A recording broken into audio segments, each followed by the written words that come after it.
하나님 말씀 봅니다. 잠언 20장 28절에서 30절 말씀입니다.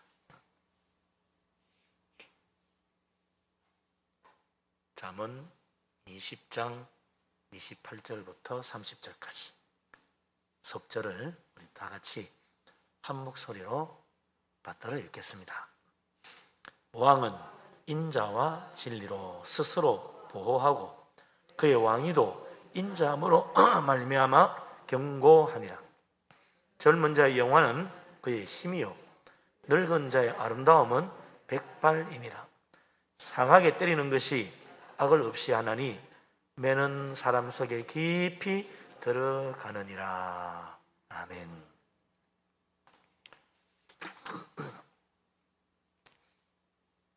우리나라가 반만년의 역사를 자랑하죠. 말이 간단해서 반만년이죠. 5,000년 역사잖아요. 어마어마한 역사입니다. 미국이 세계 최고 강대국인데 미국은 뭐 길어봐 200년이에요. 200년. 나라가 세우지 200년. 200년 좀 더 되나 이제? 한 250년 되나? 그러니까 미국 역사는 별로 공부할 게 없어. 200년이니까. 우리는 뭐 5,000년 역사니까 얼마나 많은지 모릅니다. 공부할 게. 한국사 공부가 참 어려워요. 고조선 시대부터 해가지고 고조선 시대는 간단히 넘어야 그렇지. 예?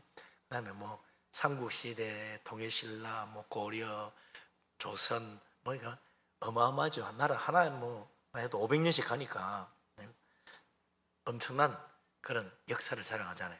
그러다 보니 그 긴 세월 속에 수많은 왕들이 있었습니다. 그 중에는 아주 위대한 왕도 많죠. 광개토대왕 그러면 막 그 당시 동양 세계를 다 정복했다 생각하면 됩니다. 그야말로 막강한 나라를 세운 거죠.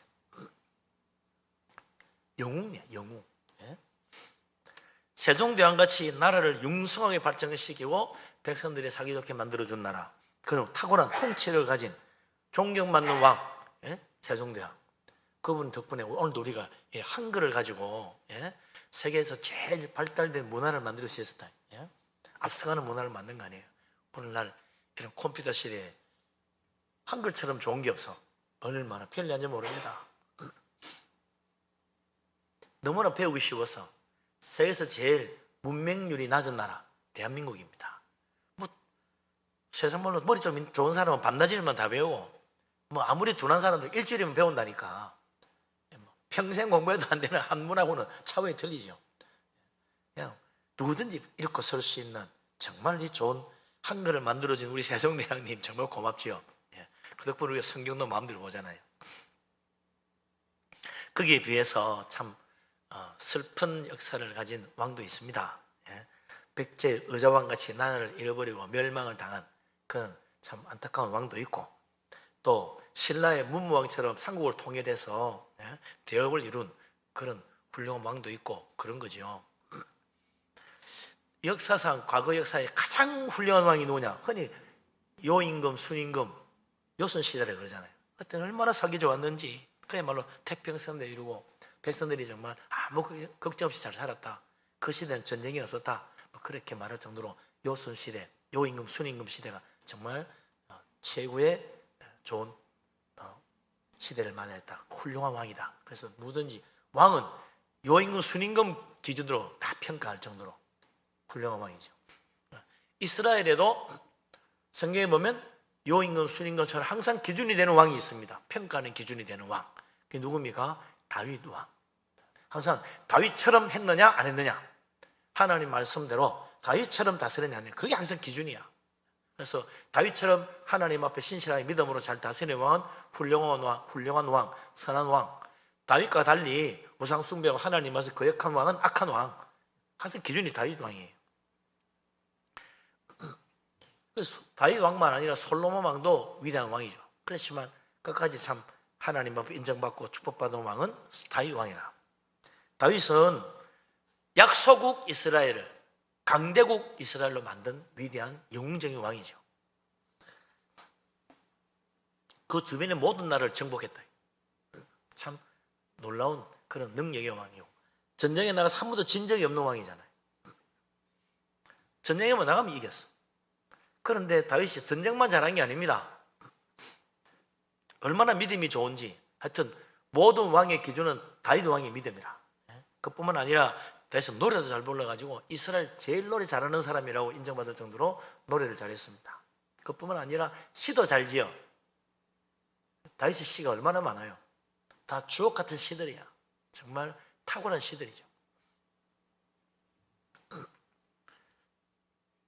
어떻게 보면 다윗은 못하는 게 없는 팔방미인 같은 왕입니다.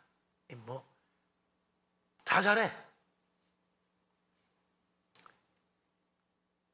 그 아들 솔로몬 왕도 참 탁월한 왕이니까 자식까지 잘 키운 거지. 다시 말하면 그의 나라를 잘 물려주고 그의 뒤를 이어서 다윗 시대보다 더 부강한 나라를 만들었으니까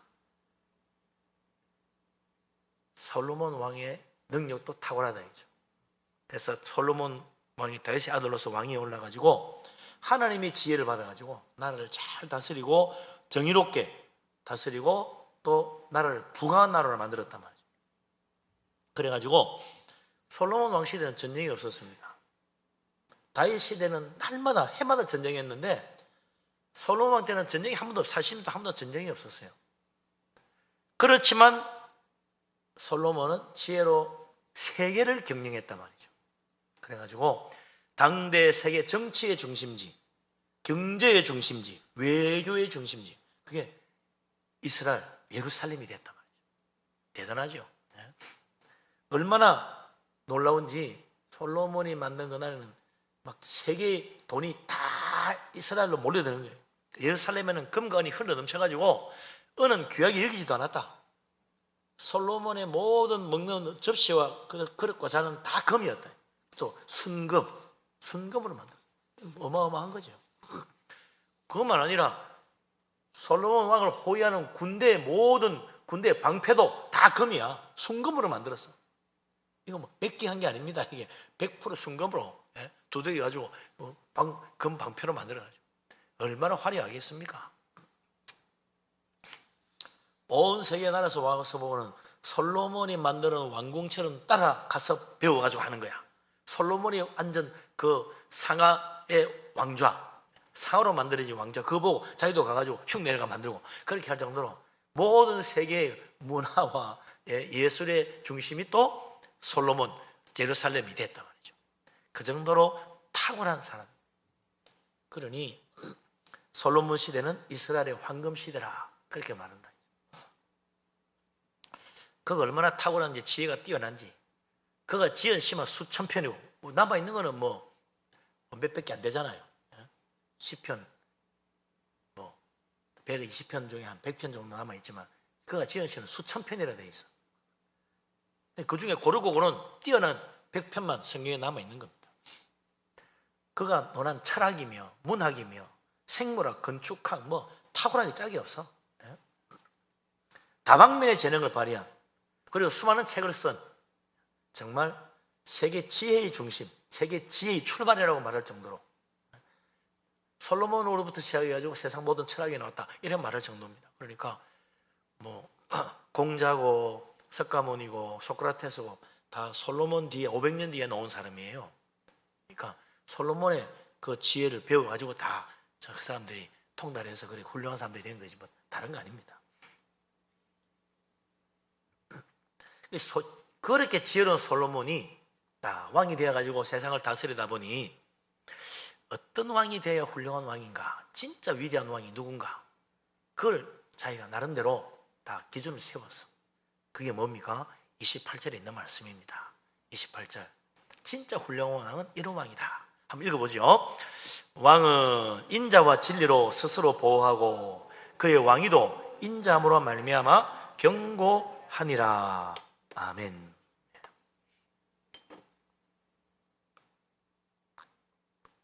어떻게 보면 다윗 왕과 솔로몬 왕은 정반대야. 다윗 왕은 군사력으로 세계를 지배한 사람이고 솔로몬은 군사력이 아니잖아요. 경제와 외교와 정치로 세계를 지배했습니다. 정말 탁월한 사람이죠. 그런데 가만 보니까 왕의 권세와 위엄은 강력한 군사력이 아니더라. 왕위가 견고하고 보존된다는 것은 바로 그 나라가 견고하고 보존된다는 거예요. 나라가 흔들리면 왕위도 흔들리는 거야. 왕위가 흔들리면 나라도 위태해지는 거예요. 그러니까 왕위가 견고하고 안전한 것은 곧 나라의 안전이라. 근데 왕이 자기를 어떻게 보호하고 나라를 어떻게 지키느냐? 그건 군사력으로 지키는 게 아니더라. 솔로몬이 보니 인자와 진리로 나라를 지키고 왕위도 견고해지는 것이다. 가장 위대한 왕은 군대를 이끌어 가지고 세계를 정복하는 왕이 아니고 인자와 진리로 다스리는 왕이 가장 위대하고 훌륭한 왕이다. 솔로몬이 내린 결론이란 말이죠. 인자라는 게 뭡니까? 인자라는 것은 그냥 변함없는 사랑입니다. 꾸준하게 신실한 사랑, 그걸 인자라 그런다. 그래서 이 인자란 말은 사실은 하나님의 사랑에 서는 말이에요. 왕이 하나님의 사랑을 가져야 위대한 왕이 된다. 인간의 사랑이야 뭐 다 하지. 근데 하나님의 사랑을 마음에 품고 나라를 다스리면 그 나라가 견고해진다. 그렇기 때문에 왕은 최고의 권세의 자리에 앉아가지고 국력을 정말 강하게 하고 누구도 넘볼 수 없는 나라를 만들려면 강한 군대를 양성할 것이 아니고 하나님의 인자함을 마음에 품고 그 사랑으로 나라를 다스리면 된다. 그 역사가들도 그러잖아요. 역사상 외침을 받아가지고 멸망한 나라는 없다. 오직 내분으로 나라가 망할 뿐이다. 그게 역사가들이 세계를 수만 년 역사를 돌아보면서 내린 결론입니다. 절대로 외침으로 망하는 나라가 없대요. 내분이 일어나서 망하지. 아무리 강력한 나라가 와서 자기를 지배하고 정복하고 해도요, 나라가 내분이 일어나지 않고 딱 하나로 뭉쳐 있으면 다시 살아나는 거예요. 그러나 쪼개지면 결국은 허지부지 다 없어집니다. 완전히 멸망합니다. 다 흔적도 없이 사라진다. 실제로 이스라엘 역사도 보면 말이죠, 이스라엘 역사상 힘과 무력으로 왕위에 오른 자들은 결코 오래 가지도 못했고 끝이 안 좋았어요. 북왕국이 특히 그랬는데, 시므리 왕 군대를 데리고 와가지고 왕을 죽이고 왕위에 올랐어. 그런데 불과 일주일 만에 또 자기 밑에 있던 오므리 장군이 반역을 해가지고 자기를 죽이고 왕이 됐어요. 일주일 왕노를 했어. 왕 죽이고 왕노를 해서 일주일 만에 끝나버렸어요.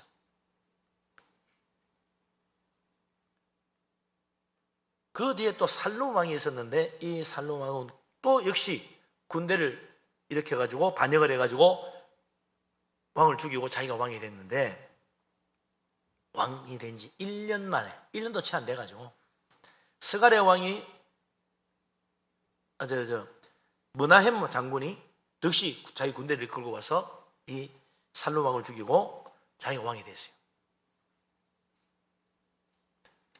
이스라엘 역사상 이제 북왕국 이스라엘 마지막 왕이 호세아 왕인데, 이 사람도 군대를 동원해 가지고 왕을 죽이고 자기가 왕이 됐어. 반란을 일으켜 가지고. 이스라엘 북왕국 이스라엘은 끊임없는 반란, 그냥 계속해서 반역, 쿠데타, 왕 죽이고 또 왕이 되고 이런 것이 계속 반복되는 거예요. 그래가 이 사람은 좀 나라를 오래 다스려 10년 가까이 다스렸는데, 마지막에 어떻게 되냐, 아수르가 쳐들어왔을 때 결국 멸망을 당합니다. 멸망을 당하고 아수르에 끌려가서 그곳에서 비참하게 생을 마감합니다. 죽임 당한다. 힘만 있어야 왕이 될 수도 있는 그런 세상은, 그게 올바른 세상이 아닌 거지.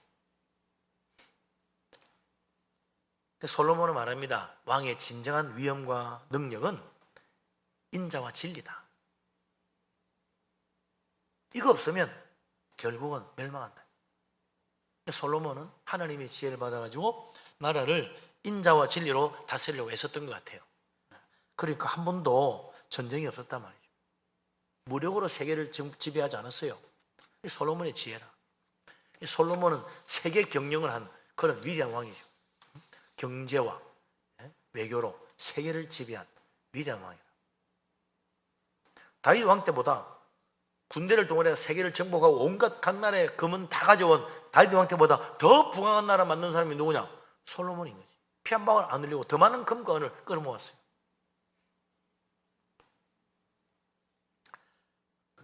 근데 군대의 힘으로 왕을 죽이고 자기가 왕이 오른 북왕국 왕들, 북왕국 이스라엘 왕들은 더 빨리 망했다. 아수르가 쳐들어왔을 때 여지없이 무너졌어요.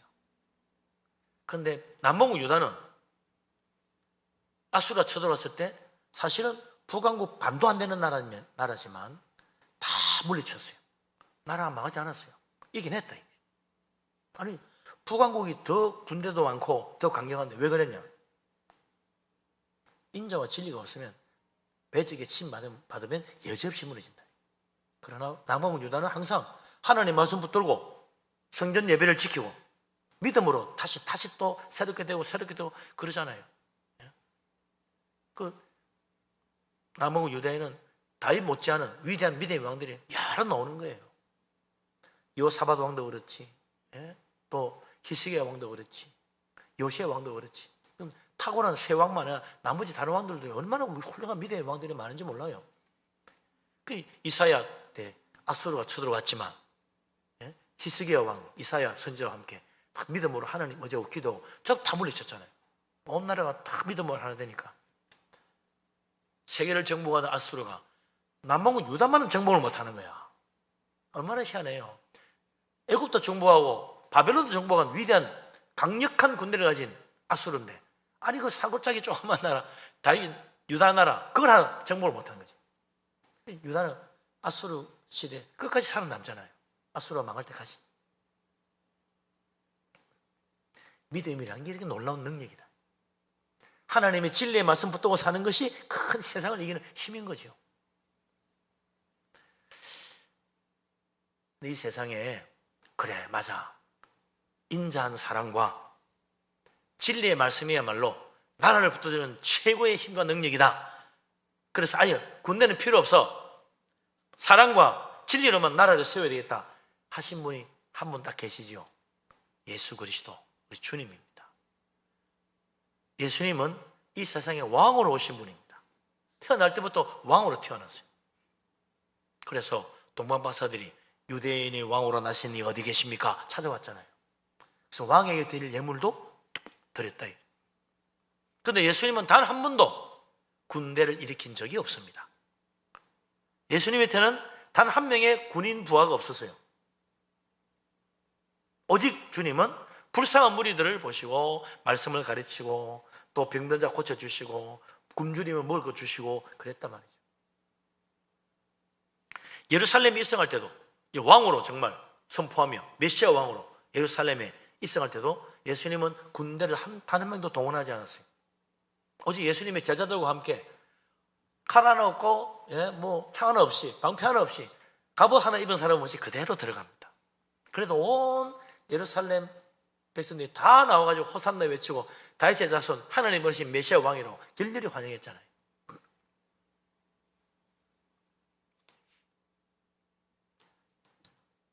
그런 예수님을 시기하고 미워했던 대제사장과 바리새인들 예수님을 고발해가지고 빌라도 총독에 데려갔죠. 사형 판결 내려달라고.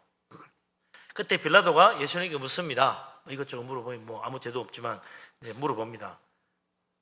요한복음 18장 47절에 이제 빌라도가 물었죠. 네가 가만 보니까 네가 왕이구나. 네가 왕이 아니냐. 그랬더니 예수님이 대답하기를 내 말과 같이 내가 왕이니라. 내가 이를 위하여 태어났으며 이를 위하여 세상에 왔나니 그랬어요. 예수님은 빌라도 재판관이 네가 왕이냐 물을 때 그렇다, 내가 왕이다. 나는 왕으로 이 세상에 태어났고 왕으로서 이 세상에 왔다 분명히 말했어요. 그러나 예수님은 로마 제국처럼 군대를 동원해 세계를 정복하고 무력으로 나라를 지배하는 그런 왕이 아니다. 나는 진리로 나라를 세운다. 진리에 속한 자는 다 나를 믿고 따른다. 나는 진리의 나라의 왕이다. 그런 말씀하셨어요. 그 예수님이 세우신 믿음의 나라, 주님의 나라, 그 나라가 지금 2000년 동안 이 나라가 그 나라가 점점 더 커지고 점점 더 부강해졌잖아요. 예루살렘, 유대 땅에서 시작된 예수님의 나라, 주님이 다스리시는 주님의 교회가 그 이후로 2000년 동안 온 세계에 퍼져가지고 지금도 세계에서 제일 큰 종교, 제일 큰 주님의 나라를 이루고 있다 이거죠. 이 세상에 예수님 나라처럼 더 큰 나라 없어요. 세계 인구의 3분의 1이 기독교인인데 얼마나 놀랍습니까?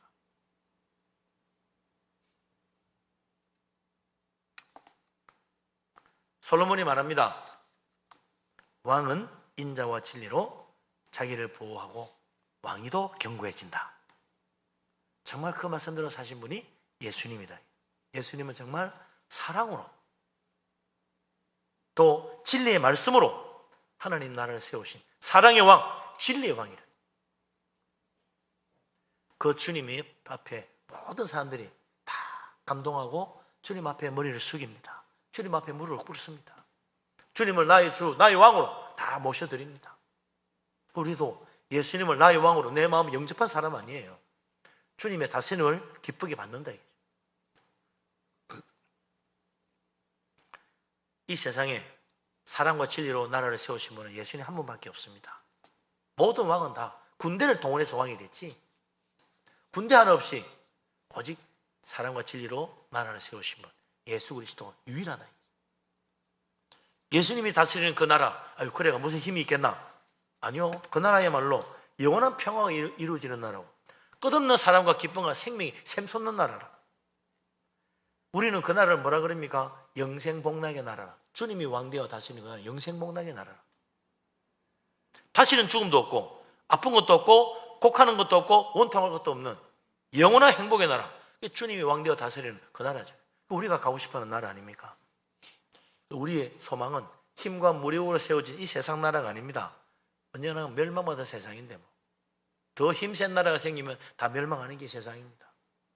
그러니까 고구려고 강대한 나라도 결국은 더 힘 강해진 나라 망했고, 신라도 통일하고 어쩌고 했는데 그것도 결국은 망했고, 다 망하는 거예요. 그러나 사랑과 진리로 세우신 주님의 나라는 영원하다. 그런 나라 어떻게 갑니까? 오직 믿음으로, 예수 그리스도 믿는 믿음으로 간다. 믿는 사람은 다 주님 받으십니다. 하나님 나라, 주님의 나라에 다 들어간 누구든지 내 죄를 위하여 십자가 지신 예수 그리스도, 내 죄를 희생하신 주님, 내 죄를 위해 희생하신 주님, 죽으셔서나 다시 살아나신 예수 그리스도를 나의 왕으로 믿는 자는 다 하나님 나라 백성이 되어서 영원한 생명 복락의 나라에서 영원한 기쁨과 평강을 누리고 살 수 있게 된다. 그게 진짜 나라라. 그게 진짜 나라. 이 세상 나라는 다 헛된 나라입니다. 영원하지 못한데 아무리 훌륭한 왕이 다스렸다는 요순시대도 망했어요. 결국은 그 나라도 결국은 망했어. 영원하지 않아요. 그러나 주님이 세우신 나라만은 영원하다 이거죠. 그래서 우리가 깨달아야 됩니다. 세상에서 가장 강한 힘은 사랑이구나. 깨달아야 돼요. 가장 강한 힘은 사랑이다. 가장 확실한 능력은 진리다. 가장 견고한 성은 진리다. 가장 강한 힘은 사랑이다. 깨달아야 됩니다. 그래, 사랑이 힘이고 능력이구나. 네? 사랑이 보기에는 약한 것 같으나 오히려 강하고, 사랑은 패배하는 것처럼 보이나 오히려 승리하게 만들어주고, 사랑하면 손해만 보는 것 같지만 사실은 그게 진짜 복된 것이다. 사랑의 진리를 깨달아야 돼요.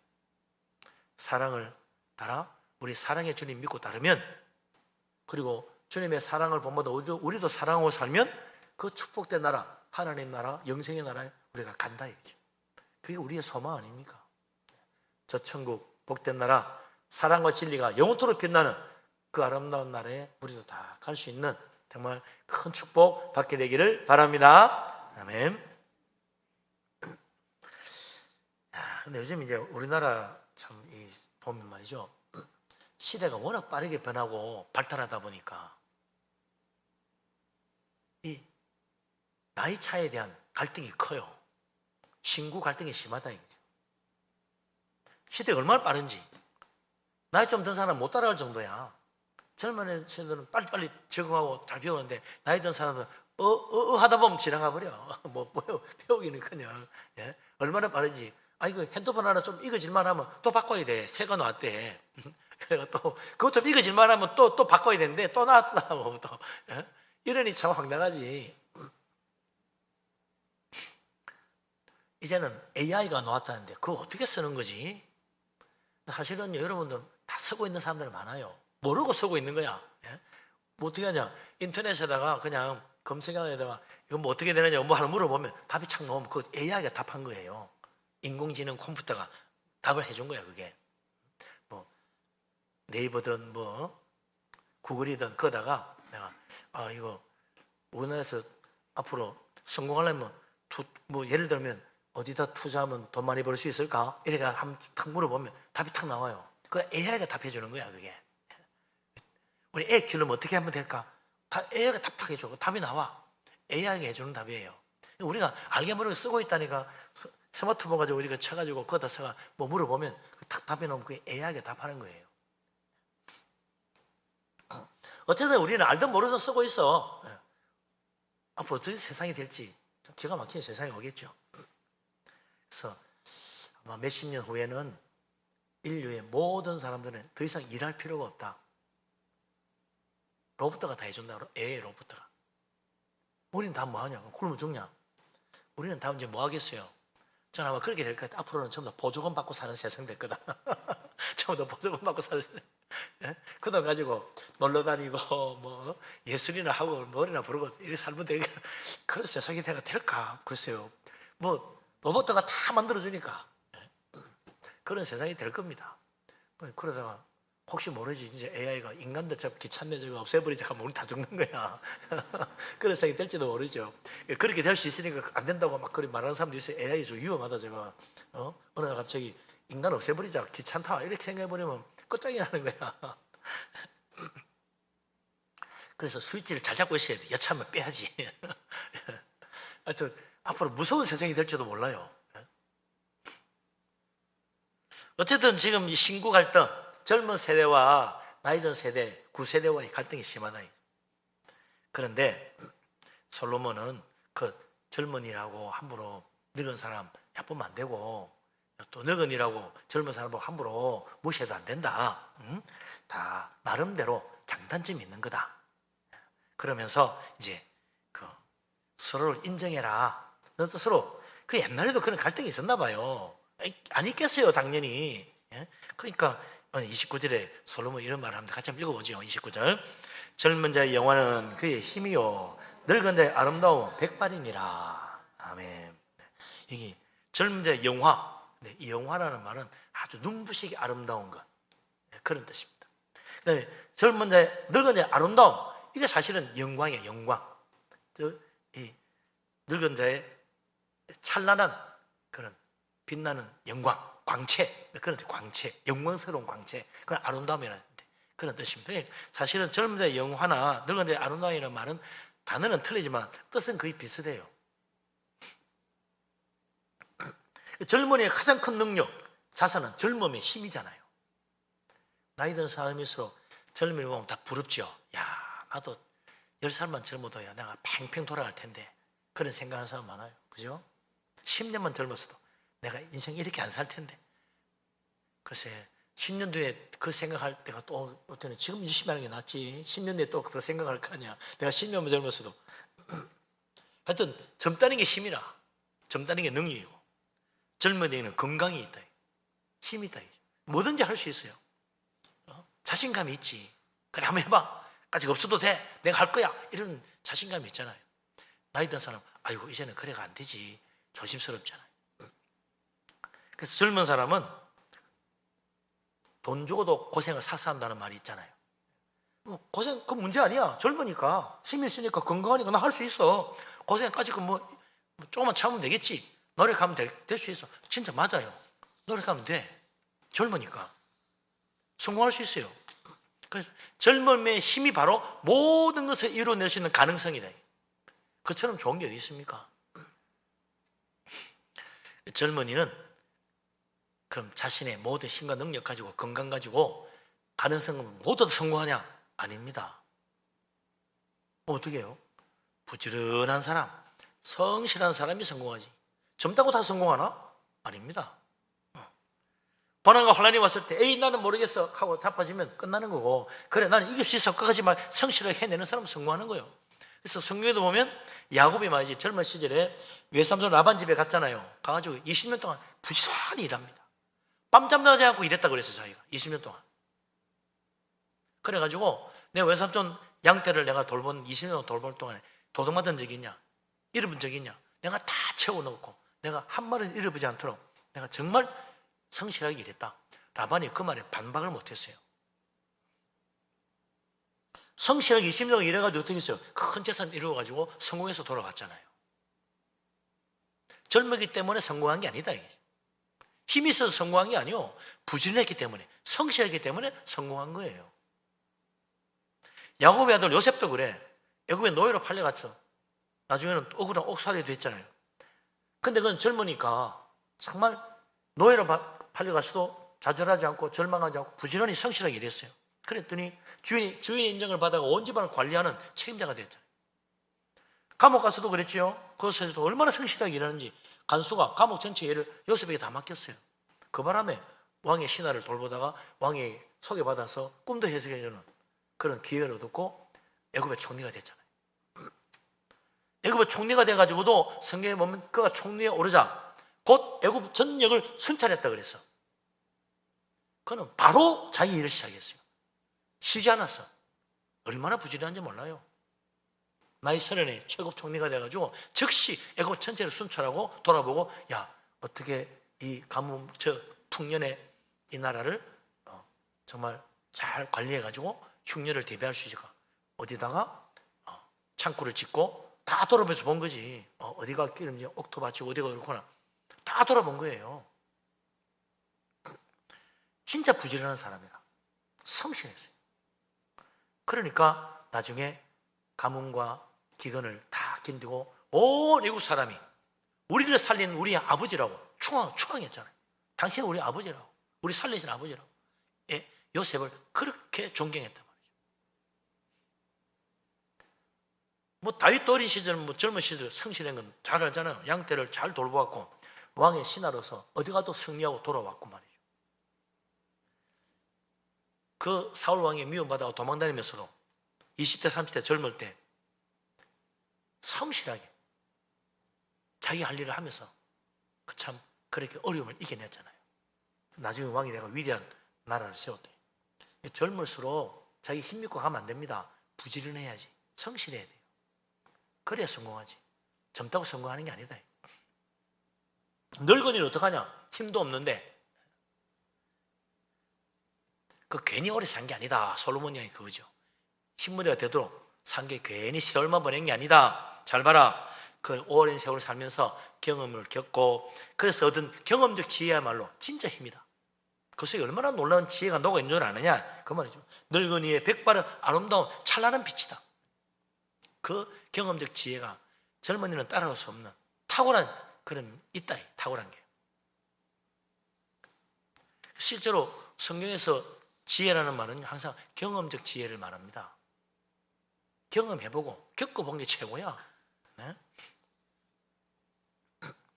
그래서 하나님은 때로 진짜 중요한 일을 맡기실 때 나이 든 사람을 불러주셨다. 그래서 이 세상에 정말 올바른 믿음을 시작하는데 누구를 불렀어요? 75세 노인 아브라함 불렀어요. 믿음의 조상 아브라함. 그를 통해서 새로운 믿음의 시작을 했다. 그리고 출애굽의 위대한 일을 누구에게 맡겼어요? 나이 80의 노인 모세를 불러가 맡겼어요. 아니 이스라엘 백성들 가운데 젊은 사람이 똑똑한 사람이 없어가지고 모세를 시켰습니까? 아니다. 80의 노인이지만 그가 겪었던 모든 인생사례에서 얻었던 경험적 지혜야말로 이 완악하고 교만하고 거역한 이스라엘 백성이 이끌고 가나안 땅에 갈 수 있는 그런 훌륭한 지도자는 모세밖에 없다. 모세라 해야 된다. 그의 백발은 괜히 늙은 세월만 보낸 게 아니다. 그러니까 나이 들었다고 다 그러냐? 아니요. 나이 들었다고 다 그런 게 아니야. 그 세월 동안 정말 신실하게 그 모든 일들을 겪으면서 원망 불평하지 않고 또 이 사람도 나이 들은 거 마찬가지죠. 신실하게 살아온 사람이 하나님께 쓰임받은 거지. 그러면서 자기의 그 모난 성격을 갈고 닦아가지고 온유하게 변화시킨 사람, 그런 사람이 하나님께 쓰임받은 거예요.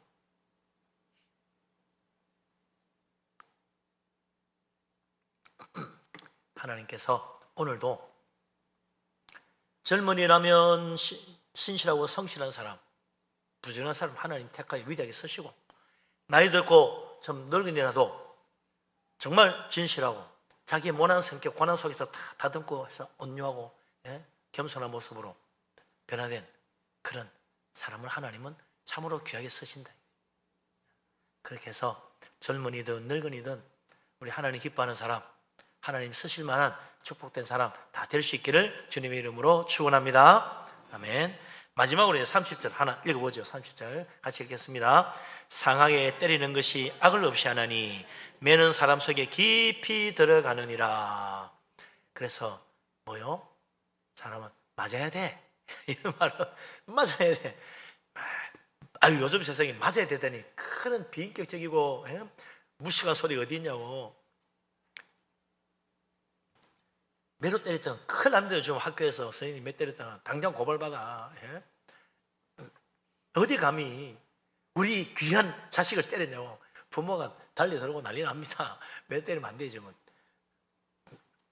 이거 성경에는 그럼 이거 상하게 때리는 것이 악을 없이 하고 내가 사람 속에 깊이 들어간다고, 이런 구시대적이고 시대에 맞지도 않는 이런 아주 무식할 때 그런 시대에 쓰던 말, 이런 건 성경에서 빼야지. 이런 거 놔두면 되냐고. 가만 보세요. 이 말이 사실은 진리야. 아프도록 때려야 정신이 바짝 들어.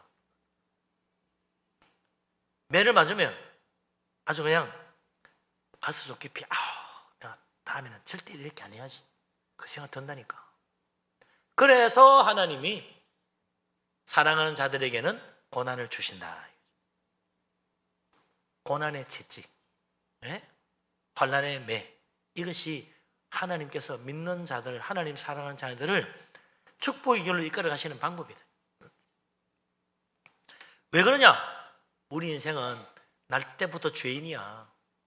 우리 속에는 온갖 더러운 죄악된 부패가 가득해. 나는 마음먹고 나는 바르게 살아야지, 진실하게 살아야지, 죄 안 짓고 살아야지, 나 깨끗하게 살아야지 해도 어느 때 또 죄 짓고 실족하고 하다 보니 어느새 허물이 있고 온몸에 그냥 더러운 것이 묻는 참 불쌍한 인생입니다. 그런데 요것만은 고쳐야지 하는 게 있으면 하나님이 고난을 주시는 것 같아요. 너희 고난 통해 요건 좀 고쳐라. 그럼 내가 큰 복을 주지. 하나님 그러신다. 그래서 하나님은 때때로 우리 인생에 고난의 채찍을 때리신다. 그래서 가슴 깊이 깨닫게 하신다. 그래, 내가 이게 문제야. 나는 이게 뭐가 나서 안 돼. 난 이거 바르게 잡아야 돼. 하나님이 때리시고 또 어루만지시고 이러면서 우리를 다 다듬어 가는 거예요. 모세가 80이 되도록 40년 광야 도망자 생활하면서 거기서 그 모난 성격, 북뚝성질에 살인도 저질렀던 사람, 나중에 돌로 치려 그래도 그냥 하나님 엎드려 기도하면 온유한 사람 됐잖아요.